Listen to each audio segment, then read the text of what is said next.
धानुक समाज की वीर मां रंभा दाई थी। बाबू जगजीवन राम जी को गांव की चौपाल से उठा करके देश का उप प्रधानमंत्री की कुर्सी पर बैठाने वाला कोई बाबू जगजीवन राम का रिश्तेदार नहीं था, बल्कि इसी धानुक समाज के बाबू गंगा राम कठेरिया थे। दुर्गा धानुक, मनोहर धानुक, मक्का धानुक जैसे हजारों धानुक समाज के लोगों ने आजादी की लड़ाई में 10-10 साल की सजाएं झेली। आज हमसे कहा जाता है आपका कोई हक और हिस्सा नहीं। जब बड़ा वक्त गुलिस्तान पे लहू हमने दिया, जब बड़ा वक्त गुलिस्तान पे लहू हमने दिया, बाहर आई तो कहते हैं तुम्हारा काम नहीं। तो ऐसी फिरका परस्ती ताकतों को हम धानुक समाज के लोग ये बता देना चाहते हैं कि भारत के गुलिस्तान को हमने भी संवारा, भारत के गुलिस्तान को हमने भी संवारा है। हक जितना तुम्हारा है उतना ही हमारा है, उतना ही हमारा है। आज इस समाज के लोगों को ललुआ कहा जाता है, लेकिन मैं बता देना चाहती हूं इस समाज के लोगों को कि इस समाज का धनुष लेकर के राम ने रावण को मारा, इसी समाज का धनुष लेकर के राम ने बलि की हत्या करी। और अगर रामायण इसी धानुक समाज के धनुष के बल पर लिखी गई तो महाभारत भी धनुष के बल पर ही हुआ है। तो जब 5 गांव के लिए इस देश में महाभारत हो सकता है, तो जहां धानुक समाज का पूरा हिस्सा होता जा रहा है, वहां महासंग्राम होने से कोई रोक नहीं सकता, कोई रोक नहीं सकता। इसलिए आज समाज के लोगों उठो, खड़े हो जाओ, अपने इस भाई शैलेंद्र मंडल का साथ दो। और चाहे लालू प्रसाद यादव हो, चाहे रामविलास पासवान हो, चाहे नीतीश कुमार हो, इनको ये बता दो कि अगर हमारे धानुक समाज के लोगों को उनकी हिस्सेदारी से टिकट नहीं दिया गया तो आप लोगों को बड़े से बड़ा खामियाजा भुगतना पड़ेगा। क्योंकि जब 13.5% वाले लोग 4 बार प्रदेश में मुख्यमंत्री बना सकते हैं, तो 10.5% वाले लोग बिहार प्रदेश में मुख्यमंत्री क्यों नहीं बना सकते? लेकिन इसके लिए जरूरत है समाज के लोगों को इकट्ठा होने की, उसके लिए जरूरत है समाज के लोगों को अपनी पहचान बनाने की, और समाज के लोगों को खड़े होना होगा, समाज के लोगों को इकट्ठा होना होगा, समाज के लोगों को इस बिहार प्रांत की सड़कों को धानुक समाज के सरों से भर देना होगा और इस प्रदेश की सरकार को बता देना होगा कि अब धानुक समाज जाग चुका है, यह धानुक समाज में चेतना आ गई है। अगर आपने धानुक समाज के लोगों को हिस्सा नहीं दिया तो क्रांति होने से कोई रोक नहीं सकता।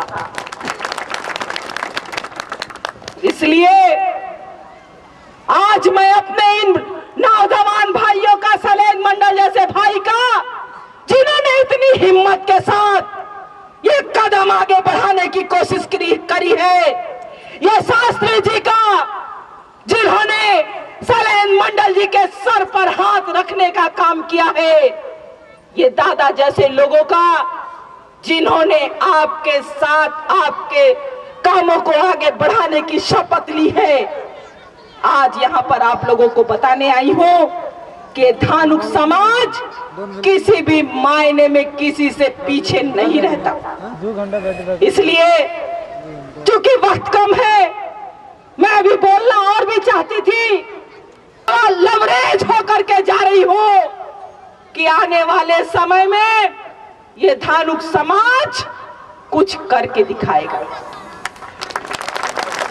इसलिए आप मेरे साथ एक जोरदार आवाज लगाएंगे, गर्व से कहो हम धानुक है, धानुक है, धानुक है। अभी आवाज पटना तक नहीं पहुंची है, थोड़ा और कस के लगाए, गर्व से कहो हम धानुक है, गर्व से कहो हम धानुक है। इसलिए आपके इस जोश और खरोश को देख करके एक उम्मीद की किरण लेकर के जाते हुए आप लोगों को एक बार फिर धन्यवाद देते हुए ये कह करके अपनी बात को खत्म कर देना चाहती हूँ। नौजवां तेरी जवानी, नौजवां तेरी जवानी, काम किस दिन आएगी, जुल्मियों के जुल्म से हस्ती तेरी मिट जाएगी।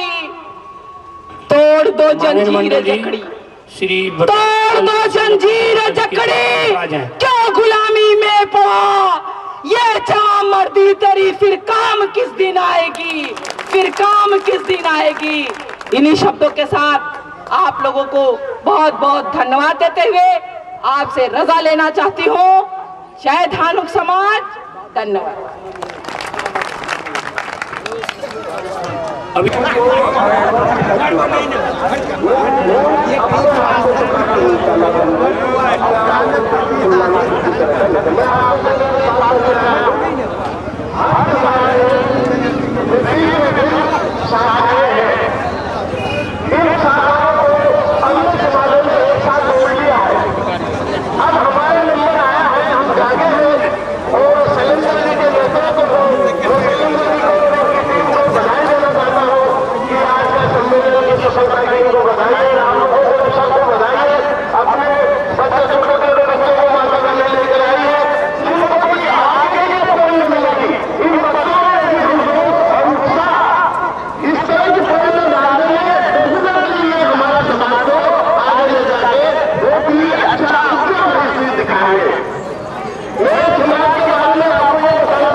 निवेदन है समाज को, जो कि एक मूल धारा है, उसी में रखे टाइटल, उपजाति, शाखाएं इनमें न जाएं।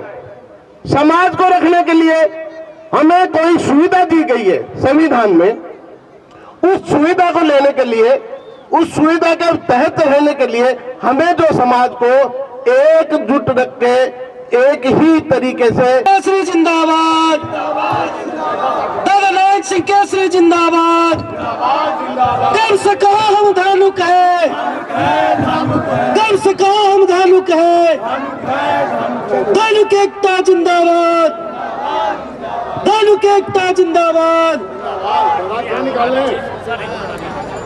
अभी तो लोग पिला ही रहे हैं, हम तो सर नहीं बनाए अब रहने दीजिए दादा। अंतिम में हमारा एक स्वीकार कीजिए, सीमा जी का स्वीकार कीजिए।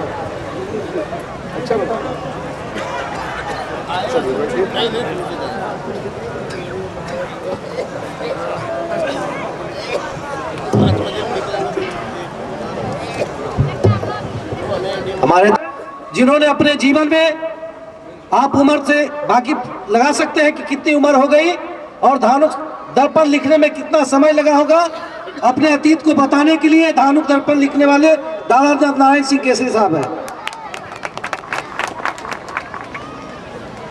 सभा के अध्यक्ष मंडल जी, मंच पर विराजमान,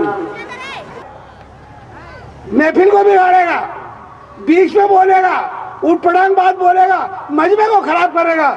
इस जात में ऐसे भी लोग हैं और उन्हीं के कारण हम परेशान हो रहे हैं। हम ये क्यों आए? इसलिए थोड़ी आए कि हम आपको उपदेश देने जाएंगे। नहीं बाबा, हम आपको उपदेश नहीं दे सकते। हम तो ये देखने आए हैं कि इतनी बड़ी तादाद वाले लोग इस प्रदेश में दलित क्यों हैं। भीड़ थी पटना में, मैं वहां मौजूद था। अब चुनाव हो गया, सब प्रदेश का अध्यक्ष किसको बनाया जाए? बोले शैलेंद्र को बना दो। सबसे पूछा किसको बना दे? सबने कहा शैलेंद्र को बना दो। हो गया, सब मौजूद वहां पर। लेकिन जब नीचे उतर कर मैं आया तो मुझे घेर लिया 4-5 लोगों ने। कहले तुम कहाँ से आए? मैंने दिल्ली से आया हूँ। बोले दिल्ली से आके बिहार को बिगाड़ रहे हो? मैंने क्या हो गया भाई? बोले दिल्ली से तुम इसलिए आए हो कि बिहार को बिगाड़ो। मैंने क्या बिगाड़ दिया? कह रहे तुमने शैलेंद्र को अध्यक्ष कैसे बना दिया? मैंने नहीं बनाया। ये जितने लोग 500 लोग बैठे हुए थे ऊपर हाल में, उन्होंने बनाया है। तो बोले हमको क्यों हटाया? फिर तुम भी बन जाओ। जब तुम ये दूसरे को अध्यक्ष नहीं मानते हो तो तुम भी बने रहो। इस जाति में ये बात सबसे बड़ी है कि हमको दूसरे को मानना आना चाहिए। अपने आप को क्यों मान रहे हो आप? जब शैलेंद्र तुम्हारे साथ काम कर रहा है, जब सारा समाज तुम्हारे साथ काम कर रहा है, तो जब तुम्हारा नंबर आएगा तुम भी काम करो। फिर नीचे बोले, फिर बात कर, बोले साहब देखो, अब मैं नाम नहीं लेना चाहता हूँ, हम तो धानुक तो हैं लेकिन हम फलाने धानुक हैं। तुमने जसबार कहा तो और कुछ नाम रख लेता तो हमको आपत्ति नहीं है, लेकिन मूल जड़ को मत छोड़ो। अगर मूल जड़ को काटोगे तो पूरे लोग चाहते हैं।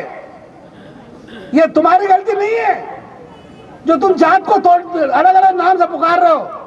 ये दूसरे लोग चाहते हैं कि तुम एक नाम से इकट्ठा हो गए तो 20 लाख इकट्ठा हो जाओगे।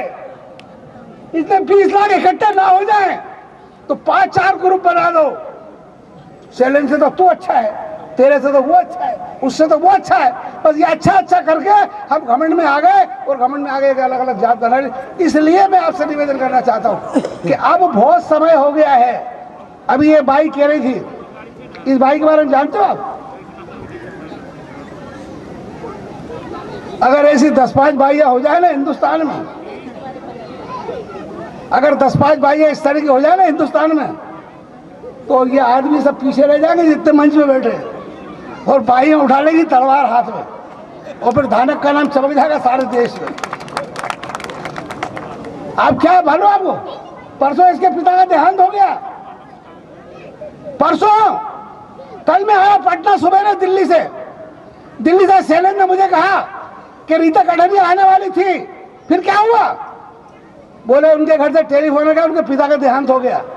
फिर बोले वापस गई हैं बनारस और वहां से फिर आएंगे वो सम्मेलन के लिए। पिता के साथ बनारस गई वापस और वहां जाकर पिता का संस्कार करवाया, पिता को देखा। अगर ये नहीं जाती तो पिता का मुंह भी नहीं देख पाती। और ये वहां गई और मरे हुए पिता का मुंह देखा और पिता को लोग शमशान ले गए, दान देकर घर पर आए नहीं लोग, और ये गाड़ी में बैठ गई तुम्हारे से मिलने के लिए यहाँ आ गई। ये काहे के लिए मेहनत कर रहे हैं? मेरे को क्या करना है? मैं पार्लियामेंट का मेंबर हूं, मेरा 80-90 हजार रुपये महीना मिलता है, सारे हिंदुस्तान में घूमने का पास है, मेरे घर में कोई दुकान नहीं है, कोई जागीर नहीं, कोई जमीन नहीं, जायदाद नहीं है, कुछ उजड़ नहीं रहा है मेरा, और मैं किसी को मोहताज भी नहीं हूं। मैं क्यों आया हूं यहाँ पर? मैं आपको झगड़ा सुनने आया हूं? मैं आपको समझाने आया हूं? मैं आपको जगाने आया हूं? मैं तो ये कहने आया हूं कि लड़ो मत। मैं तो ये कह रहा हूं एक सुर में रहो, एक जायजम पे बैठना सीखो। रोटी बेटी अपनी मर्जी की, समझ रहे हो मेरी बात को? रोटी बेटी अपनी मर्जी की, जिसकी मर्जी है जहां अच्छा लगा वहां बेटी दो, जहां अच्छा लगा वहां बेटी मत दो। जिसके साथ आपको खाना अच्छा लगा वह खाओ, जिसके साथ ना खाना अच्छा लगा मत खाओ, लेकिन जात को मत बिगाड़ो, जात को मत बिगाड़ो, जात को जोड़ो। और जात को नहीं जोड़ा, अभी आलिया भाई बता रही थी कि 13% वाले राज कर रहे हैं और 10% वाले मारे मारे फिर रहे हैं। ये कसूर किसका है? किसको गाली दे रहे हो? किसका पर इल्जाम लगा रहे हो? हम खुद इसके लिए जवाबदार हैं और इस दोष को मिटाने के लिए आप सब तैयार हैं। मुझे पता लग गया अब बिहार जाग गया है। इतनी ठंड में 1 घंटा 10 मिनट हुए करेगा सर। और ट्रैक्टर में भर के ये भाइयां क्या मिलेगा इनको? अभी आपको क्या मिलने वाले? ना आप एमएलए बनने वाले, ना आप मंत्री बनने वाले, ना पार्लियामेंट के मेंबर बनने वाले। फिर क्या वजह है कि आप लोग इकट्ठा हो गए? शैलेंद्र ने बुलाया है? नहीं, ये कौम की आवाज है। शैलेंद्र तो एक मात्र बहाना है, ये कार्यकर्ता तो मात्र बहाना है। इन सब की भावना ये है कि अब बहुत दिन हो गए बर्दाश्त करते करते, अब हमारी कौम का नाम ना मिट जाए। और नहीं, एक बात आपसे कहना चाहता हूं, जातीय आधार पर राजनीति चल रही है। सब जातियां गोलबंद हो रही हैं और जो जातियां गोलबंद हो रही हैं वो सत्ता का सुख भोग रही हैं, और जो जातियां सत्ता का सुख नहीं भोगेंगी, जो गोलबंद नहीं होंगी, वो पछताएंगी, परेशान होंगी। आपके पीछे वाला आगे हो गया है और आप इससे भी पीछे जाना हो तो हमारा कोई आपसे कहना नहीं है। इसलिए आपको जगाने आए, आपको कहने आए भाई साहब, आपके साथ सारा हिंदुस्तान है और बिहार जाग गया है। अब बिहार सो नहीं रहा है, बिहार जाग गया है। और आप जागे बिहार को कोई सुलाने की कोशिश मत करना, तोड़ने की कोशिश मत करना। धन्यवाद। दादा नारायण सिंह केसरी जिंदाबाद, धानुक एकता जिंदाबाद, धानुक एकता जिंदाबाद। देव के समान मैं शिष्य बनकर कमंडल उठाए आए हैं। धन्यवाद।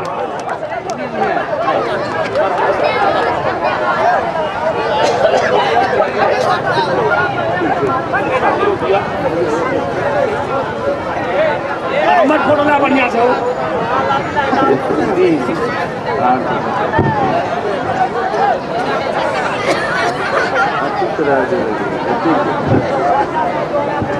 हेलो,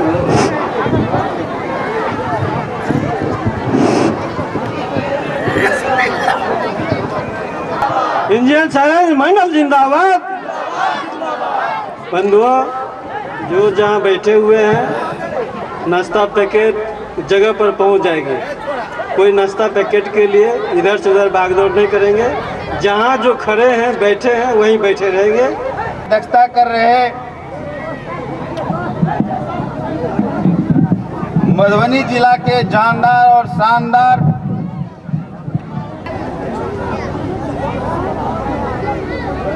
मंच पर विराजमान हमारे पिता तुल्य, पूरे देश में धानुक समाज को दिशा देने वाले,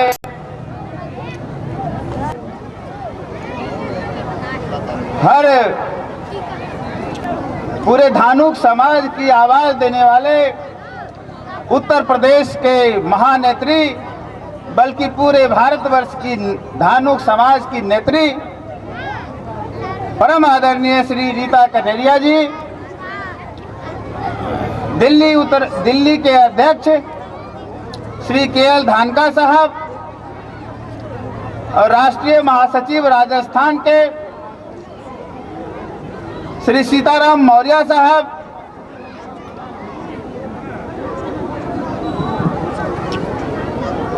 अहाँ सब हल्ला नहीं करू है। सुनो ए व्यवस्थापक लोग, ए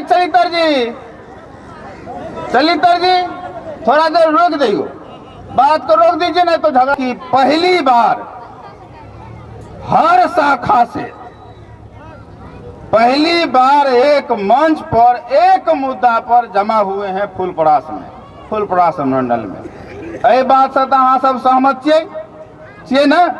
जी जी।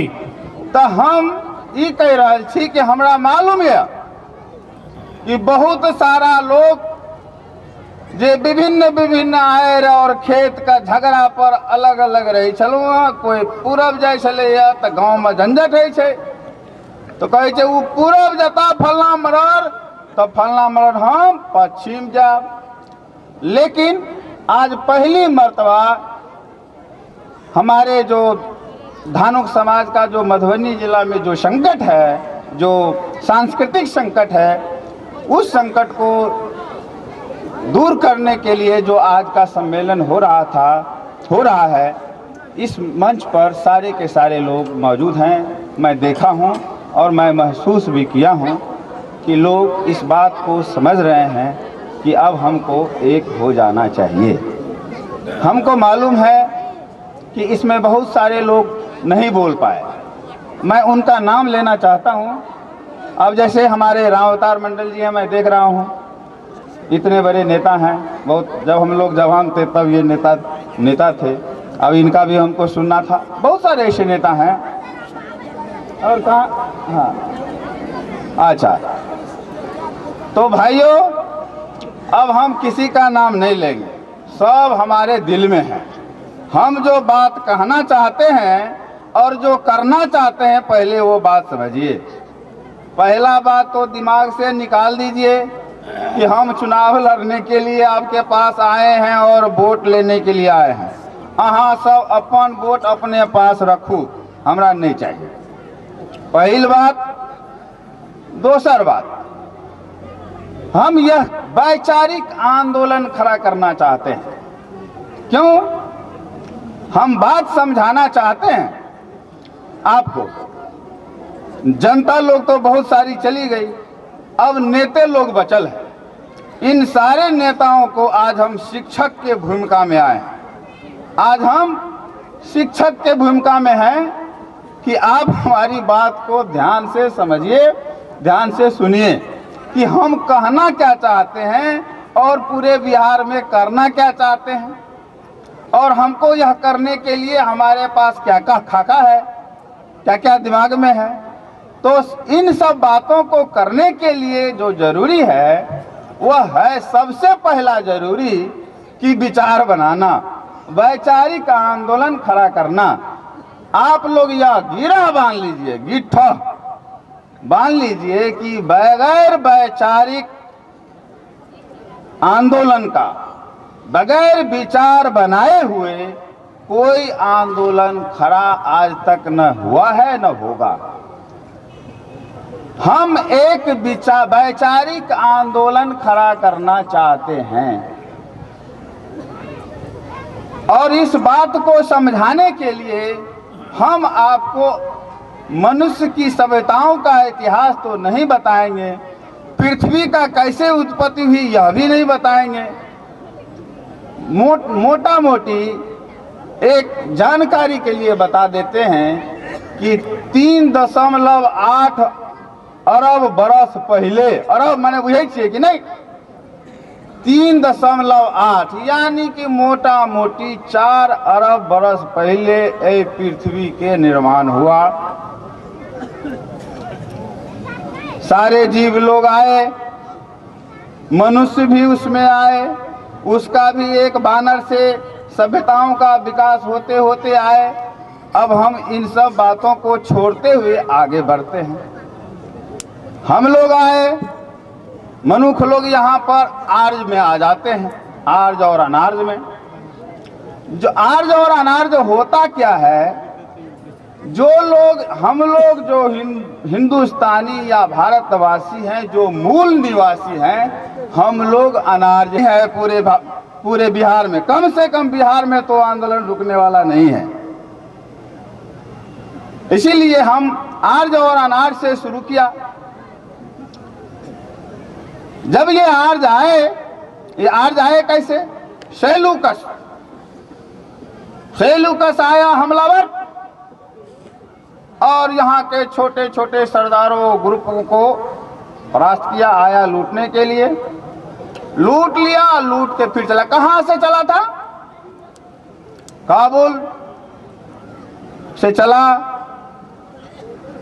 पंजाब का जो बॉर्डर वाला इलाका उसने अपना जगह बनाया और हिंदुस्तान पर आक्रमण करते हुए यहाँ के लोगों को लूटते हुए, ये लोग लुटेरे टाइप के लोग थे, लूटते हुए चले गए और यह बताते हुए गए कि हम जब दोबारा आएंगे तो तुमको लगान देना पड़ेगा।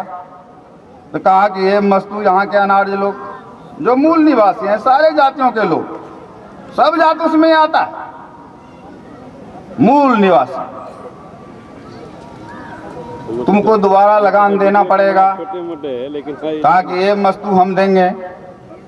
दोबारा जब आए तो हम लोग छोटे छोटे सरदारों टाइप के थे, जैसे धर्मनाथ मंडल जी सरदार हैं वैसे के।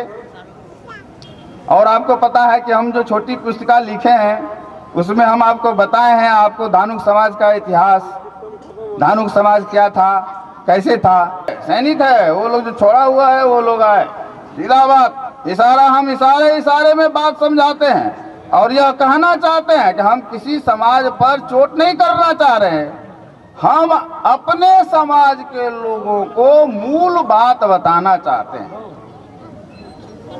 कि बात कहां, पेच कहां फंसा हुआ है। तो ये आए आर्य लोग, हम लोगों को बोला कि ये लोग जंगली है, दुष्ट है, बहुत सारे नाम है हम लोगों का। क्या क्या नाम है हम लोगों का? पुरखा का मालूम है ना आपको? जंगली, दास, दुष्ट, दानव, मलेच्छ, जोतना, राक्षस, ये लोग कोई सभ्य नहीं है, इन लोगों को कुछ नहीं है। ये लोग जब आए तो कहा कि पंडित को भी लाना पड़ेगा, इनको शिक्षित करने के लिए, सभ्य बनाने के लिए, संस्कारित करने के लिए कुछ पंडितों को लाए, ब्राह्मणों को लाए और हम लोगों को शिक्षित करने के नाम पर गुलाम बनाया, गुलाम बना लिया। क्या सिखाया? जल लिया, अक्षत लिया, धूप लिया, तांबूल, यथाभाग, नैनोद्यान, इधर जाओ उधर जाओ, ये पूजा करोगे तो तुम्हारा पति, नहीं करोगे तो तुम्हारा पति मर जाएगा, अगर करोगे तो तुम्हारा पति का उम्र बढ़ जाएगा, ये काम नहीं करोगे, सत्यनारायण भगवान का कथा नहीं पढ़ोगे तो तुम्हारा बेटा मर जाएगा, और करोगे तो उम्र बढ़ जाएगा। हमारे मन को डराया और डरा के हमको संस्कारित, शिक्षित करने के नाम पर हमको गुलाम बनाया। और एक और नारा दिया। क्या नारा दिया? प्रश्नवाचक नारा दिया, अनसुलझा प्रश्न का नारा। क्या किया यहाँ के अनार्यों को कि पहले ये बताओ कि मुर्गी या पहले अंडा। हमारे समाज ये अनार्य लोग आधे बोले कि पहले मुर्गी है तब ना अंडा है, और आधा समाज बोला ये अंडा भेले तब न ओहिमे से मुर्गी निकल ले। यानी कि ऐसे प्रश्न में हम लोगों को उलझा हमारे समाज को बांट दिया। आधा जे मुर्गी बोला, कहा कि हो गया मुर्गैया, और जो बोला कि जे पहले अंडा तो बोले ये अंडैया। बात समझ रहे हैं ना? हम समझा रहे हैं बात को। मुगल के समय तक भी, मुगल के समय में मुगल ने जो कुछ भी किया, हमलावर किया, इतिहास के जानने वाले जानते होंगे, लेकिन हिंदू समाज को चलाने वाला एक ही संविधान था, वो था मनुस्मृति। और मनुस्मृति के आधार पर हमारा समाज, पूरा हिंदू समाज चल रहा था।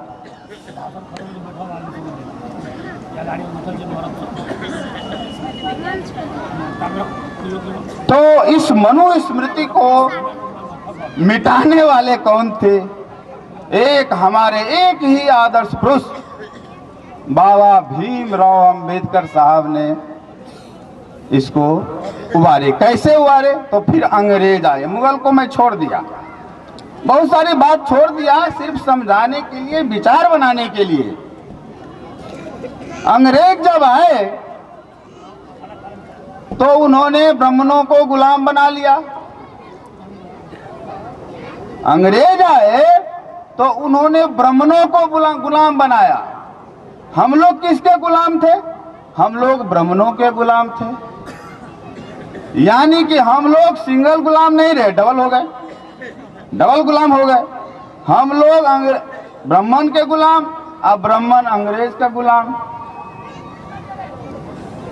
जब आजादी का आंदोलन चला तो ब्राह्मण लोग यूनाइट हो गए। यूनाइट उन लोगों में बता रहे हैं आपको कि जो समाज यूनाइट है। अब बताइए, ये अनार्य लोग वहां से कम संख्या में आए और हमको यहाँ के मूल लोगों को शिक्षित करने के नाम पर हमको गुलाम बना लिया। ये लोग असभ्य है, कुछ नहीं पूछता है, बैठने नहीं जानता है, गंदा है। इसके छांव से, इसके बॉडी के छांव से छुआ जाता है। क्या क्या बात कहें। इन सब बातों को जानने के लिए समय चाहिए, धीरज चाहिए। ध्यान से सुनिए, बात समझिए, विचार बनाइए।